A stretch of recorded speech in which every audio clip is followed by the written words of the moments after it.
Have you ever stopped to think about how many apps you've maybe grabbed that didn't come straight from Google Play or the Apple App Store? Probably quite a few, right? It happens easily. Yeah, exactly. We're so used to this amazing convenience, especially with financial platforms. A few taps, quick download, and bam, your life's running through your phone. It really is transformative, no doubt. But, and this is the big but, what about when those apps kind of sneak in? Bypassing the usual security, slipping through the cracks almost. Well, that's where things get complicated. And yeah, potentially pretty risky for everyone involved. It's a huge point, isn't it? That ease of access can sometimes hide some, significant vulnerabilities, things users just don't see up front. Absolutely. And that leads us right into what we're digging into today. This deep dive is focusing on a really significant legal case happening over in Hyderabad, India. It involves Paytm and its parent company, 197 Communications. Right. The allegations about facilitating illegal gambling apps. Exactly. So our mission today is to really unpack the details of the FIR, that's the first information report that started this whole thing, and then explore the cybersecurity side, what distributing unauthorized apps actually means, and the wider debate it kicks off about platform responsibility. Yeah, and for this, we're looking directly at the details in that FIR, but also bringing in analysis from cybersecurity pros who are looking at the bigger picture here, especially around liability. Okay, so let's dive in. The main accusation. What exactly are Paytm and 197 Communications being accused of here? So on July 24th, the Hyderabad Cyber Crime Police filed this case. The core of it is that they accuse Paytm and 197 of actively enabling the spread of illegal gambling apps. Actively enabling. That sounds serious. It is. And what makes this really important, I think, beyond just a local story, is how it really puts a spotlight on this growing global challenge. Where do you draw the line on platform responsibility? Like a test case, almost. Kind of, yeah. A test case for how regulators might start defining platform liability now that our digital lives are so interconnected and sometimes, frankly, a bit leaky. And the FIR, does it mention specific apps, or is it more of a general thing? Oh, it's specific. They name names like MPL Cards and MPL Rummy. So the focus is definitely on these particular gaming platforms being used allegedly for illegal gambling. Okay, so the how is always the interesting part. How did these apps supposedly get to users if they weren't in the official stores? Well, the complaint alleges that Paytm's own digital infrastructure, its systems, were used to pass around these unauthorized APK files. APK files, right? Those are the Android app package files, the actual installation file. Exactly, raw files. And the key thing here is they weren't listed on places like the Google Play Store or Apple's App Store, which have, vetting processes. So they bypassed the normal checks. Precisely. They skipped the security scrutiny, the regulatory oversight. And it's worth noting the timeline, too. The allegation is that 197 Communications was actively promoting these downloads as recently as June 28th, 2025. Wow, so this isn't some old issue they dug up. It's current. Very current, yeah. That's what's being investigated right now. Okay, so if this was happening, it suggests, potential breaches of digital laws. What legal frameworks are actually involved here? Right. There are a couple of layers. First, the authorities brought in Section 66, read with Section 43 of India's Information Technology Act, that's the 2000 Act, amended in 2008. And what does that cover broadly?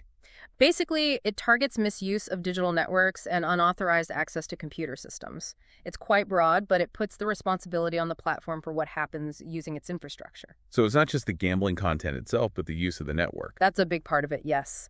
And then layered on top of that is Section 3A of the Telangana Gaming Act. Ah, okay, so a state-level law too. Exactly. And that one specifically targets the promotion of unlawful online betting platforms. So you've got this dual issue. The alleged tech misuse and promoting illegal gambling. It sounds like a comprehensive legal challenge for them. It definitely underscores the seriousness from a legal standpoint. So where does the investigation stand right now? Are they still digging, or are charges likely soon? Oh, it's very much ongoing. They're deep into examining things like back-end data logs, server access points, distribution channels, trying to map out the whole thing. Sounds like digital forensics work. Absolutely.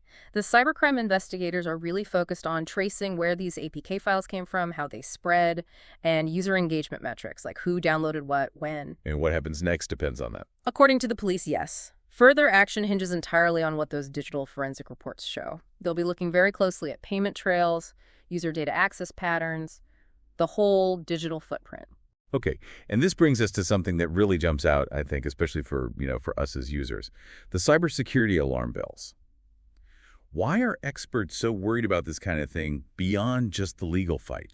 Yeah, this is where it really hits home for the everyday person, right? The risk with these unauthorized APKs is, well, it's pretty substantial. Because you're downloading outside the safe zone. Exactly. When you grab apps from unverified sources, you're basically throwing open the gates. It's like, I don't know, buying medicine from some random website instead of a pharmacy. You're exposing yourself to nasty stuff. Like what specifically? Things like data theft, spyware getting onto your phone, malware.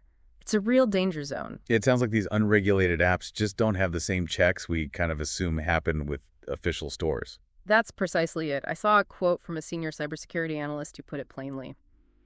These apps often lack the security scrutiny required by official platforms and can be manipulated to install malicious code.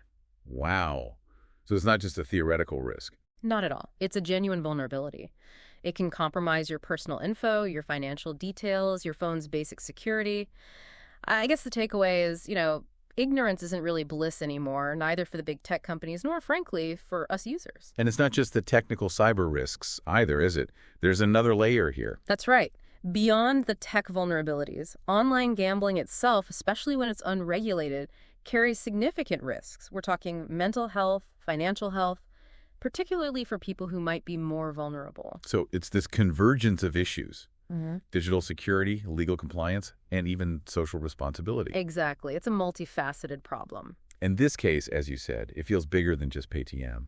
It really cracks open this huge industry-wide debate about platform responsibility. Right. What's the fundamental question here? The fundamental question is really, how much diligence do these digital platforms need to exercise over what third parties do on their systems? Yeah. If you connect the dots, it really forces us to rethink how much responsibility these massive companies have for what happens on or through their platforms. Makes you ask, at what point does just enabling something cross the line into complicity? The critics' argument seems pretty straightforward. You can't just look the other way if your platform's being misused. That's the core argument, yeah.